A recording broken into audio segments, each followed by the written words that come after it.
Halo, selamat siang semuanya. Perkenalkan, saya perwakilan kelompok 2 Lintas Budaya kelas C akan mempresentasikan laporan penelitian kami dengan tujuan untuk memenuhi tugas akhir mata kuliah Lintas Budaya.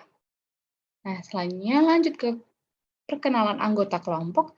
Yang pertama itu ada Siti Hardini Azara, yang kedua itu adalah Kamilia Kuratulain, yang ketiga ada Rania Putri Saliha, dan yang keempat adalah Puja Mikola. Oke, kami membawakan judul adalah Gambaran Resiliensi Mahasiswa Rantau dengan Latar Belakang Budaya Jawa dan Aceh di Fakultas Kedokteran Universitas Andalas. Lanjut ke abstrak dari penelitian kami ini bertujuan untuk mengetahui gambaran resiliensi mahasiswa rantau dengan latar belakang budaya Jawa dan Aceh di Fakultas Kedokteran Universitas Andalas. Pendekatan yang dipilih dalam penelitian ini adalah pendekatan kualitatif. Partisipan penelitian ini adalah 4 orang, mahasiswa Fakultas Kedokteran Universitas Andalas yang merantau dan besar di Pulau Jawa dan Aceh. Data penelitian ini diperoleh melalui wawancara dan observasi. Wawancara yang dilakukan berupa wawancara semi terstruktur menggunakan pedoman wawancara. Observasi dilakukan sebagai pelengkap pengambilan data saat melakukan wawancara. Teknik analisis data yang digunakan dalam penelitian ini adalah teknik analisis data kualitatif.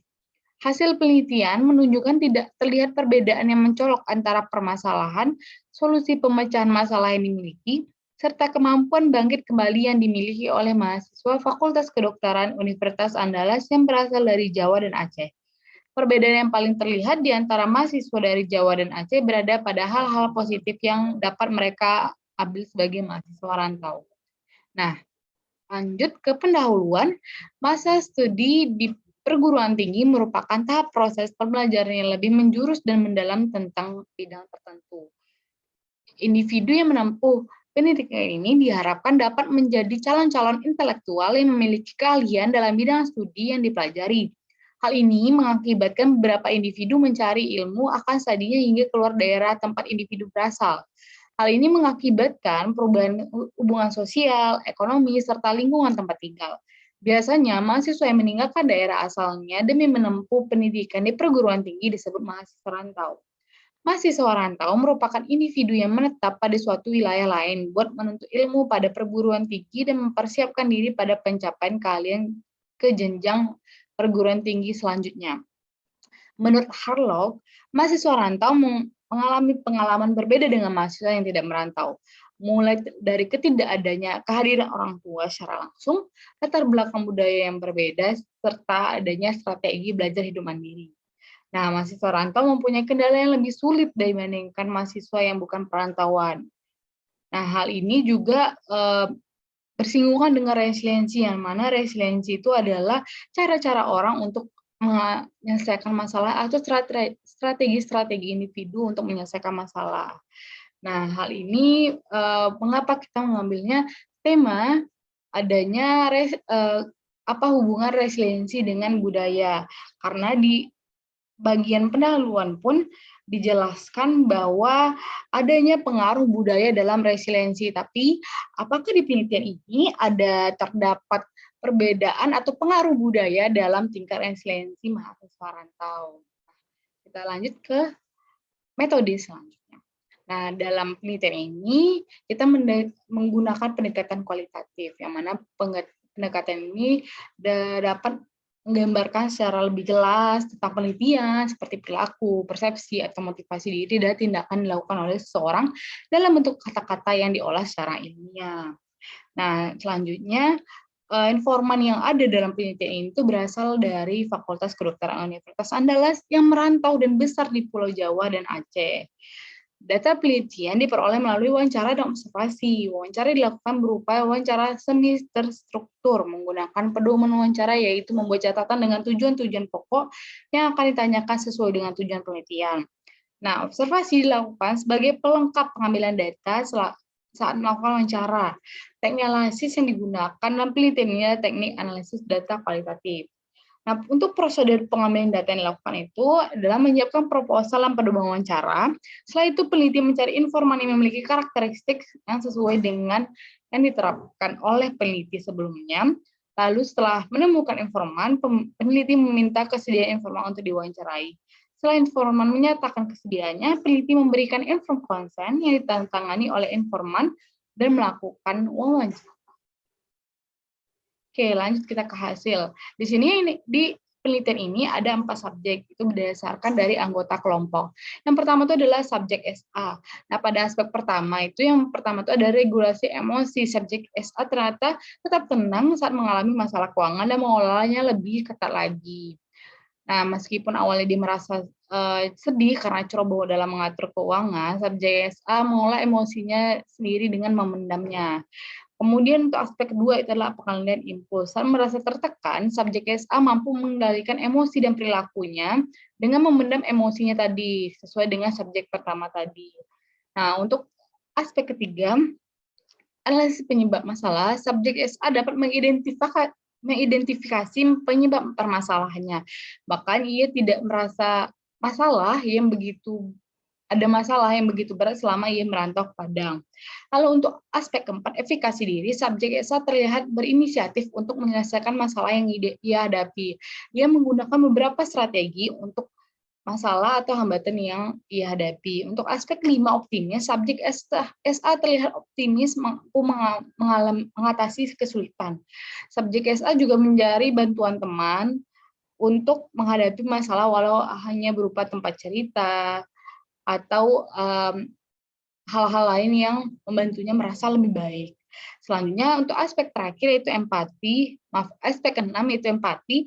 Terlepas dari budaya, subjek SA tetap bisa memahami perasaan temannya. Dan aspek ketujuh atau aspek terakhir itu dari reaching out, yang mana subjek SA mampu bangkit dari hambatan baik dalam perkuliahan dan pertemanan maupun keuangan. Subjek SA tidak dapat mengelak ada banyak pandangan negatif dari perbedaan budaya yang saat ia lakukan ketika ia merantau ke Padang. Namun hal positif yang dapat ialah ia bisa lebih mandiri, mengatur dirinya sendiri, dan secara keseluruhan subjek SA memiliki resiliensi yang baik. Nah, selanjutnya itu ada subjek FAJ. Pada aspek pertama, subjek FAJ mengalami banyak kendala. Walaupun subjek FAJ sedikit tertekan dan terkejut, tetapi FAJ menyalurkan emosinya dengan cara berkumpul dengan teman-teman perantauan, menyesuaikan diri dengan lingkungan, atau berkumpul dengan teman-teman frekuensi. Nah, untuk aspek kedua itu adalah pengendalian impuls. Saat merasa tertekan, subjek FAJ berusaha untuk memaklumi serta beradaptasi dengan keadaan. Karena ia tahu konsekuensi ia menjadi perantau, maka subjek FAJ juga harus membiasakan diri dengan lingkungan.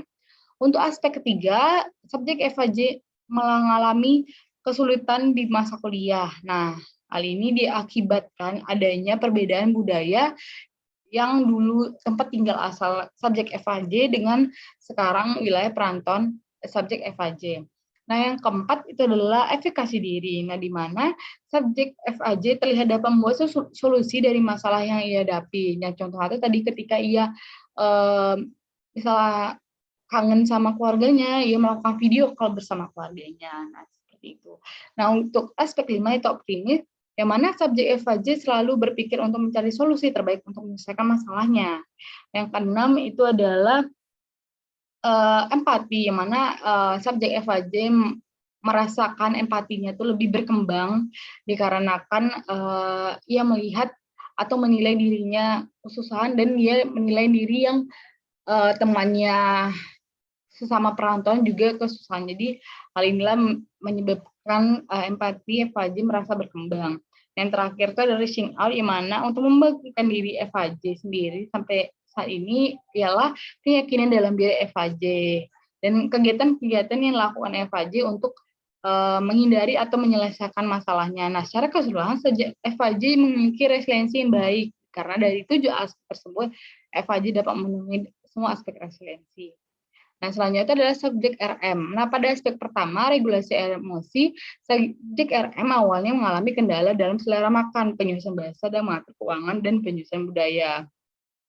Nah, namun subjek RM mencoba berkomunikasi dengan teman-teman sesama perantauannya. Nah, ini membuat dia lebih baik dan lebih bisa menyelesaikan masalahnya. Nah, untuk aspek kedua, pengendalian impuls di subjek RM ini cukup tinggi.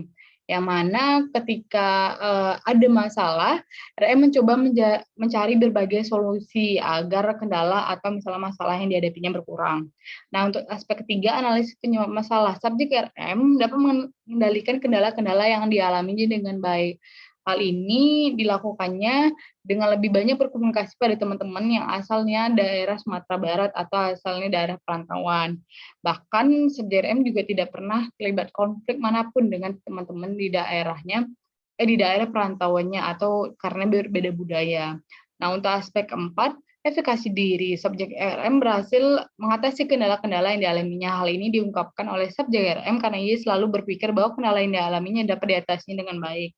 Dan yang kelima itu adalah optimisme. Subjek RM memiliki jiwa optimis yang sangat tinggi karena ia selalu berpikiran positif dan percaya kepada kemampuan yang dimilikinya. Kemudian subjek keenam yaitu empati. Subjek RM mengungkapkan jika sejak ia merantau, ia dapat lebih memaklumi sikap temannya dengan baik jika dibandingkan dulu sebelum dia merantau. Nah, pada aspek terakhir, reaching out, terlihat bahwa subjek RM dapat mengatasi kendala yang dialaminya dengan baik, yang awalnya ia tidak dapat bertahan dan beradaptasi, akan tetapi lama-kelamaan dia dapat menyelesaikan masalah satu persatu. Nah, untuk subjek terakhir, subjek TW, pada aspek pertama, itu regulasi emosi, subjek TW mengalami kendala. Sama tadi dengan subjek-subjek sebelumnya, yaitu perbedaan bahasa. Nah, ini membuat subjek TW akan bingung akan mengekspresikan hal-hal yang dia ingin tujukan karena perbedaan bahasa tersebut. Nah, untuk aspek kedua, pengendalian impuls, subjek TW mampu mengendalikan keinginan serta dorongan di dalam dirinya saat menghadapi ketekanan selama menjalani perkuliahan. Nah, untuk aspek ketiga, analisis penyebab masalah, subjek TW dapat mengidentifikasi faktor penyebab masalah yang dimiliki selama menjalani perkuliahan. Hal ini membuat subjek TW mampu merencanakan apa yang harus dilakukan saat permasalahan tersebut datang. Nah, untuk aspek keempat yaitu efikasi diri, subjek TW memiliki inisiatif dalam memecahkan masalah yang berkaitan dengan perkuliahan. Ketika menghadapi masalah, subjek TW langsung menghadapi masalah itu dengan optimis. Nah, yang subjek kelima itu hampir sama dengan subjek keempat, yang mana subjek TW mengatakan bahwa ia tadi awalnya ragu, nah tapi lama-kelamaan ia merasa mampu untuk mengatasi kesulitan yang dimiliki, serta cukup yakin untuk masa depannya. Nah, untuk untuk aspek keenam, itu adalah empati. Nah, subjek TW memahami perasaan teman-temannya dengan cukup baik. Walaupun begitu, subjek TW mengakui bahwa ia dapat lebih memahami teman-temannya yang dianggap dekat dengan dirinya dibandingkan teman-teman yang tidak terlalu dekat dengan dirinya.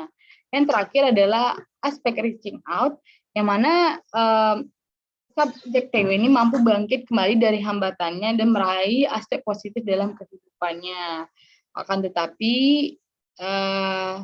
ia awalnya yang sempat bingung menempatkan dirinya pada permasalahan tersebut, namun akhirnya lama-kelamaan ia menjadi mampu bangkit dari permasalahan tersebut. Nah, yang kesimpulan yang bisa kita ambil dari hasil penelitian tadi itu adalah diketahui bahwa baik mahasiswa rantau yang berlatar belakang budaya Jawa maupun Aceh sama-sama mengalami permasalahan tersendiri dalam menjalani kehidupan mahasiswa rantau di Sumatera Barat.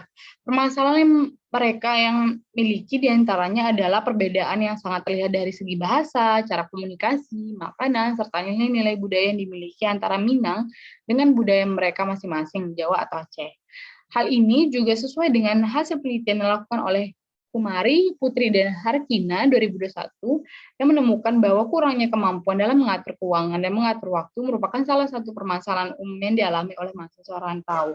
Dari hasil penelitian yang dilakukan oleh peneliti pada aspek regulasi emosi, baik mahasiswa rantau yang berlatar belakang budaya Jawa maupun Aceh sama-sama mengalami kesulitan pada awal untuk meregulasikan emosi dengan baik, akan tetapi setelah sekian lama menjadi mahasiswa yang merantau, akhirnya mereka mulai belajar dan menerapkan cara yang tepat untuk meregulasikan emosinya dengan baik.